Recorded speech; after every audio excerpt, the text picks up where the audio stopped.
The Greeks had the maxim, know thyself. How do we come to know ourselves in terms of our personalities and, more importantly, potential? One of the first ways to come to know yourself is to understand that you don't. You can learn to kind of watch yourself like you're watching a stranger, but you have to adopt a position. It's a position of radical humility, I would say. Humility in two senses. So one sense would be the humility of recognizing your ignorance. So you have to understand that you don't know who you are. And that's not easy to understand because you think you know. But then, you remember you can't control yourself very well. You're not very disciplined. You're full of flaws. Maybe you don't know yourself as well as you think. But it's hard to get low enough to understand how deeply it is the case that you are ignorant about who you are. Now, there's an upside to that too, which also is that you're also ignorant about who you could be. And so the discovery of that, is some reward for the horror of determining who you actually are. And then I would say, well, then you watch yourself. You watch yourself like you're watching a stranger. You watch what you say and you listen. And you think, well, what sort of person would say that? And how am I reacting emotionally when I'm communicating in that manner? Is that making me feel stronger or weaker? Is it filling me with shame? Is it helping my confidence? Am I laying out a lie? Am I deceiving myself and other people? Am I adopting this personality at parties that is designed to impress and to amuse, and it comes across as nothing but like self-centered narcissism? What are my dark fantasies? What are my aggressive fantasies? What is it that I'm willing to do? What am I interested in so that I'll spontaneously pursue it? What do I procrastinate about and why? What am I unwilling to do? What do I think is good? What do I congratulate myself for accomplishing? And what do I berate myself for failing to confront and to implement? Those are all incredibly complicated questions, and you don't know the answers to them. So that's a start. And then in terms of potential, well, you'll discover a little bit more about your potential as you discover who you are, especially the darker parts of yourself, because then you discover your potential for mayhem. There's some real utility in that. The discovery that you're dangerous. It's such a useful discovery. It's actually something that strengthens you, because the first thing that a realization like that can in fact produce is the ambition to incorporate that danger into a higher order personality, that dangerousness into a higher order personality. And that can make you implacable. That can make you someone who can say no when you need to say no. That can make you someone who won't avoid necessary conflict. And so that's unbelievably useful. And so that's one of the potentials that you might discover. The other thing you do to discover your potential is you challenge yourself. Rule 4 in my book, 12 Rules for Life, is compare yourself to who you were yesterday and not to who someone else is today. And that's kind of a good way to start this. It's like, take a bit of a look at yourself and think about what's not so good that you could improve, that you should improve by your own standards, and that you would improve, and set yourself a little goal. Maybe you're not studying at all and you're at university. Or maybe you're at work and you've got this stack of paper there, and you haven't looked at that damn stack for like a month, and you know that you should be, and you're bothering yourself at night because you're avoiding that. It's like, maybe think, I've avoided that stack of paper completely for 1 month. I'm quite a coward when it comes to whatever snakes might be hidden in that stack of paper. How about tomorrow I just put that stack of paper in front of me on my desk, and I glance through it for 15 seconds. See if I can do that. It's like, well, you set yourself a goal of improvement. It's a humble goal, because really, are you such a coward that the best that you can bloody well manage after a month of avoidance is 15 seconds of exposure to a stack of paper? It could easily be. You've been avoiding it, so you're obviously afraid of it. And so the situation could be that dismal and dire. And you might think, well, geez, it's no balm to my ego. It's not fostering the strength of my ego to recognize in myself someone who could only withstand 15 seconds of exposure to that thing I'm afraid of. And so that's a form of humility too. It's like there's things you could do to improve, and you know what they are. And there's small steps that you could take, that you might take, that would put you in that direction. And then the question is, are you big enough to take those small steps? Are you capable of grappling with the fact that you're fundamentally flawed to the point where you have to break things down into almost childlike steps in order to manage them? And the answer to that is, yeah, you are.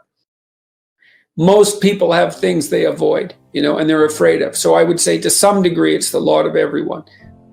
People vary in the degree to which they've conquered that. And you do meet people from time to time who are extraordinarily disciplined. But most of the time, they've got disciplined in exactly this manner. It's through slow incremental improvement. And then you challenge yourself. It's like, well, could I do this? That would be better. Then you find out. And then you think, well, is there something slightly larger and more challenging that I could do? That would be better. And you try it and you find out. And as you try it and you find out, generally you get better at it and you can take on larger and larger challenges. That's why I suggested, you take responsibility for yourself. That's part of standing up straight with your shoulders back. It's like, take on the world, man. Only at the level that you can manage.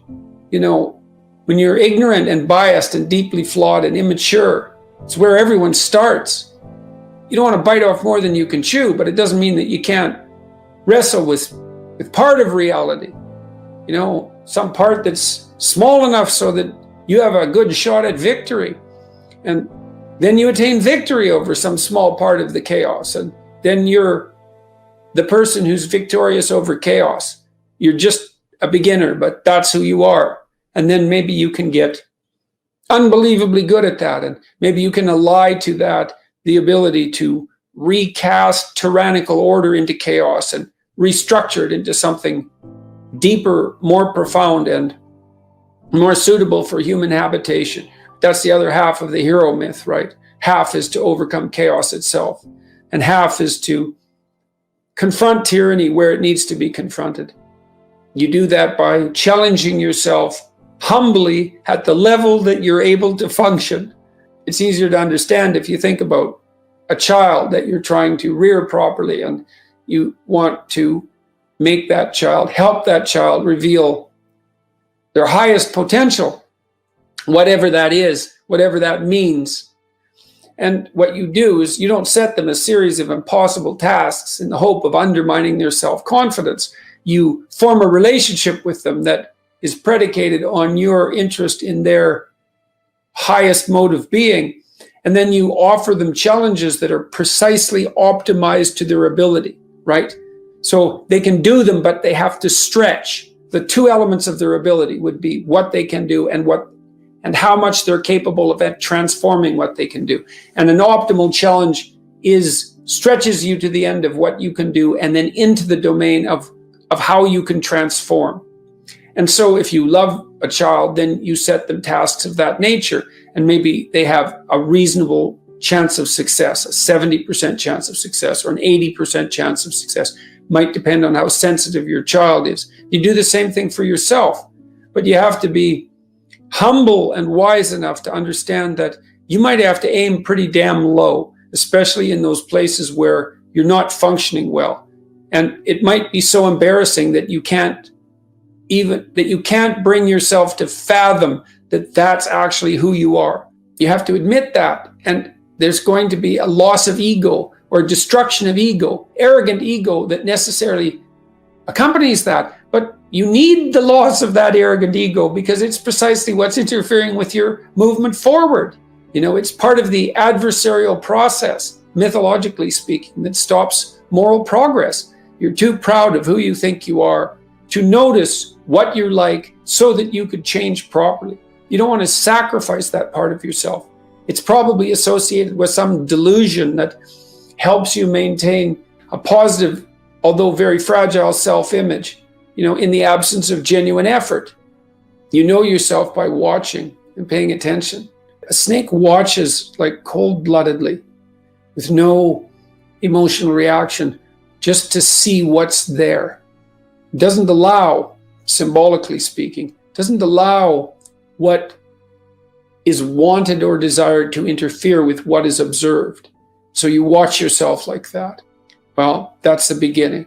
And then you challenge yourself continually to see how far past yesterday you can push today and tomorrow, and to continually experiment with expanding the domains not only of your competence, but of your ability to increase that competence. And it's not obvious to me.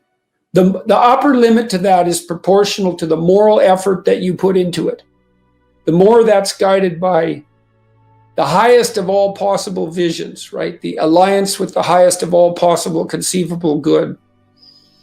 And the more it's motivated by, the more it's accompanied by truth in speech and action, the more you will develop your potential. And I believe that potential to be as unlimited in the upward direction, more unlimited in the upward direction than it is unlimited in the direction that brings people to the political and social hells that so often characterize the world that we inhabit.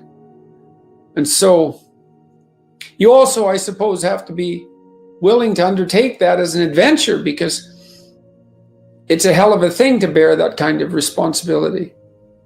You know, it takes a person out of the ordinary. It takes them out of themselves. There's an alienation and an isolation that goes along with that, and a great sorrow, all of that together. But there's deep meaning to be had in it, and there isn't anything better that you can do.